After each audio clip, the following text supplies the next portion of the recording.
Dewan Pengawas KPK hari ini menjadwalkan untuk memanggil beberapa pihak guna dimintai keterangan terkait kasus dugaan pemerasan yang dilakukan Firly Bahuri. Agenda pemanggilan sejumlah pihak ini dikemukakan Ketua Dewan Pengawas KPK, Tumpak Hatorangan Panggabean. Sejumlah pihak ini berasal dari internal maupun eksternal KPK. Namun, Tumpak tidak bisa mengingat nama-nama orang yang dipanggil Dewas KPK hari ini.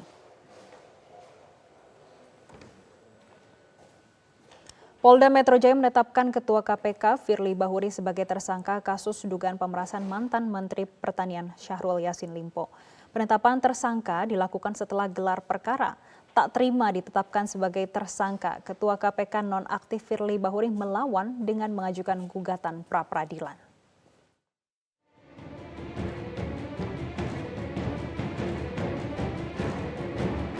Polda Metro Jaya akhirnya resmi menetapkan Firly Bahuri sebagai tersangka dugaan pemerasan terhadap mantan Menteri Pertanian Syahrul Yassin Limpo setelah sebelumnya memeriksa 91 saksi dan 8 ahli. Di Reskrimsus Polda Metro Jaya, Kombes Ade Safri Simanjuntak Rabu tengah malam menyatakan penetapan tersangka ini berdasarkan fakta-fakta penyidikan dan hasil gelar perkara dari berbagai barang bukti. Ditemukannya bukti yang cukup untuk menetapkan saudara FB selaku Ketua KPK RI sebagai tersangka dalam perkara dugaan tindak pidana korupsi berupa pemerasan atau penerimaan gratifikasi atau penerimaan hadiah atau janji oleh pegawai negeri atau penyelenggara negara yang berhubungan dengan jabatannya terkait penanganan permasalahan hukum di Kementerian Pertanian Republik Indonesia pada kurun waktu tahun 2020 sampai dengan tahun 2023. Usai penetapan tersangka, Presiden Joko Widodo resmi memberhentikan sementara Firly Bahuri dari jabatan Ketua KPK.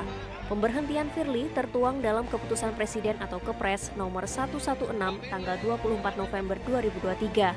Di dalam Kepres yang sama, Presiden sekaligus menetapkan Nawawi Pomolango sebagai Ketua KPK sementara. Buntut dari kasus dugaan pemerasan yang dilakukan mantan Ketua KPK Firly Bahuri terhadap mantan Menteri Pertanian Syahrul Yassin Limpo, Presiden pun memastikan akan mengevaluasi kinerja Komisi Pemberantasan Korupsi. Saya kira ini biar berjalan terlebih dahulu. Ya.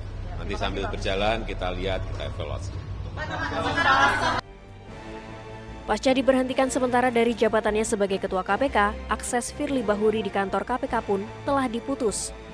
Wakil Ketua KPK Johanis Tanak menyebut Firly sudah tidak bisa dilebatkan dalam penanganan kasus hingga pengambilan keputusan di KPK. Karena beliau sudah secara hukum, beliau tidak punya kewenangan lagi, tentunya secara hukum karena beliau sudah diputus, ada keputusan Presiden memberhentikan sementara, berarti segala kewenangan-kewenangan yang ada beliau sebagai pimpinan itu berakhir sementara dalam proses pemeriksaan di pengadilan. Persoalan penyidikan sampai dengan ada putusan yang mempunyai kekuatan hukum tetap.